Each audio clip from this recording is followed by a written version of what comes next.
an odd scene we have.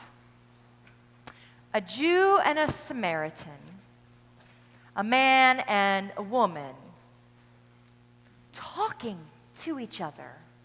Not only talking to each other, but sharing water from the same cup. That would never, ever happen in the ancient world. But it did happen, and only because Jesus was willing to look beyond the labels and the assumptions and to truly know this woman that he met at the well. God looks past the labels and assumptions about each of us so that we can be known and truly known. As we prepare for the word preached, would you join with me your hearts and minds in prayer?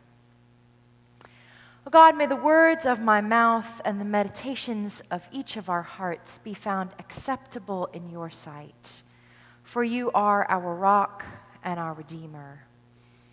Amen. We know the woman at the well. We know her. We've seen her around town. Of course, we don't have wells here in Champaign-Urbana, but we know her. We've seen her. And not only have we seen her, we're pretty sure we know everything about her, right? We've seen her, the checkout girl at the supermarket with the piercings and the tattoos. You know her. We know her. We've seen her, right? Or there's the woman on the street corner who's asking you if you can spare some change. We know her. We know her story. We know her, right? There's the woman in the department store. You know the one, with kids hanging off of her, pushing her cart, trying to get through the store. They are loud. You are trying to avoid the aisle that they're in at any cost because we know her. We know her story. We know how annoying her kids are going to be and how annoying she's going to be. We know her, right? There's the other woman on the street corner, not the one who's asking for some spare change, but the one who's looking to make some money. We know her. We know what she wants. We know her, right? Every day, we are surrounded by people who we think we know. By the way they look, by the way they're dressed, by the place they work, by the people they're surrounded by. And we think we know them. We think we know their story. Now, I'm not being accusatory today. You'll notice that I'm using the word we. I do the same thing. In fact, just on Thursday, I met the first woman on the corner that I was talking about. I saw her coming. I was walking down the street. I knew what she wanted. So I avoided her and went in the other direction. I avoided eye contact because I knew if I looked her in the eye, then she'd talk to me, and then I'd have to talk back, or I'd be rude, and then she'd want money, and then I'd either give her some money, or I'd go buy her some food, or I'd have to put up with a story. You know, put up with the story that I hear. Or I'd hear a story that I believed, and then I'd get wrapped up in the story, and I don't have time to get wrapped up in her story today.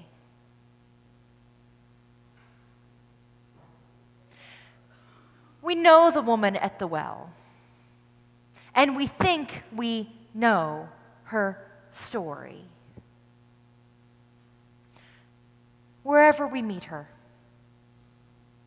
Be it at the well, be it at the supermarket, be it on the street corner, we always think we know her.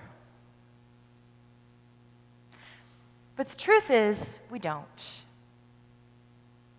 We don't really know the story of the woman at the well until we do what Jesus did, which is look her in the eye, talk to her, ask her some questions about her life. And then this is where it gets really, really interesting. Because we learn things about her and about ourselves. We learn that maybe what we thought was true is not really true after all. Take this particular woman, the woman at the well, for instance. You heard Ellen continue on with the story. There's this odd interaction that Jesus and the woman have, where Jesus says, well, go talk to your husband about this. And she says, I don't have a husband. To which Jesus says, yes, you do. You have 5 husbands. Now, historically, if you read through commentary and debate and listen to sermons on this passage, you'll find the theologians and the preachers making the same mistake that we make in our everyday lives. They pretend like they really know her story. This woman has 5 husbands. She's a harlot. She's a loose woman. She's a woman of ill repute.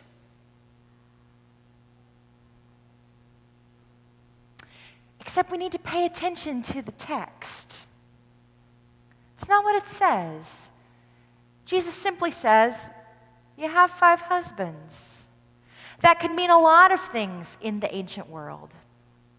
It could mean that she's been widowed numerous times. It could mean that she's been divorced. It could mean that she's been abandoned. Is it possible that that could have happened 5 times? It's a stretch, but it's possible. You see, we think we know her, but we don't really know her until we look her in the eye and talk with her and ask her questions about her life. There is no judgment on Jesus' part. There is no moment when Jesus says, this is a sinful woman.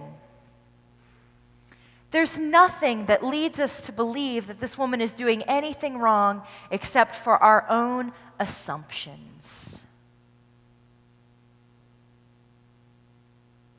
And when we assume things, it means we don't really know the person after all.